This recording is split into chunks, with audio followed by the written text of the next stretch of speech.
తెలంగాణలో ముఖ్యమంత్రి రేవంత్ రెడ్డి నేతృత్వంలో రౌడీయిజం నడుస్తోందని బీఆర్ఎస్ వర్కింగ్ ప్రెసిడెంట్ కేటీఆర్ విమర్శించారు.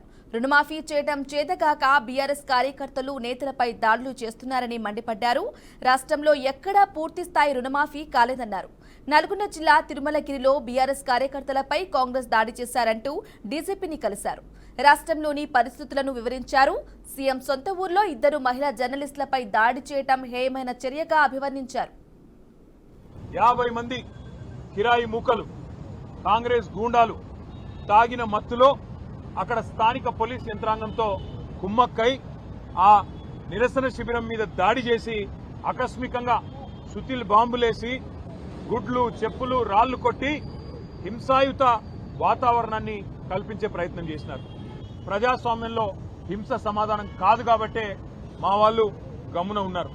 నిన్న దుర్మార్గం ఏంటంటే పోలీసు వాళ్ళు స్వయంగా స్థానిక పోలీసులు ఆ నిరసన శిబిరం యొక్క టెంట్లు కూడా వాళ్ళు కూల్చేసి ఆ గూండాలకు వత్తాసు పలకడం ఏదైతే ఉందో ఇది రాష్ట్రంలో నడుస్తున్న రేవంత్ రెడ్డి అనే ఒక పిరికి పంద పరిపాలనకు ఇది సంకేతంగా నిదర్శనంగా మేము అనుకుంటా ఉన్నాం.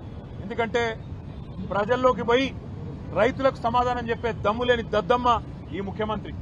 మేము అడిగినాం, చేతనైతే రా, ఏ ఊరికి పోతావో రా, ఏ మండలానికి పోతావో పోదాం, నీ కాన్స్టిట్యున్సీ కొడంగల్ పోదామా లేదా నీ సొంత ఊరు నువ్వు పుట్టిన ఊరు కొండారెడ్డిపల్లె పోదామా, వస్తావా అని అడిగినాం. ఎక్కడికి రాలేదు. కానీ ఢిల్లీకి పోయినాడు 20వ సిగ్గు లేకుండా ఢిల్లీకి తొత్తుగా ఢిల్లీకి గులాముగా ఇలా ఈ ముఖ్యమంత్రి గారు గల్లీలో తిరిగి ప్రజలు అవస్థల్లో ఉంటే క్షేత్రంలో తిరగాల్సిన ముఖ్యమంత్రి మంత్రులు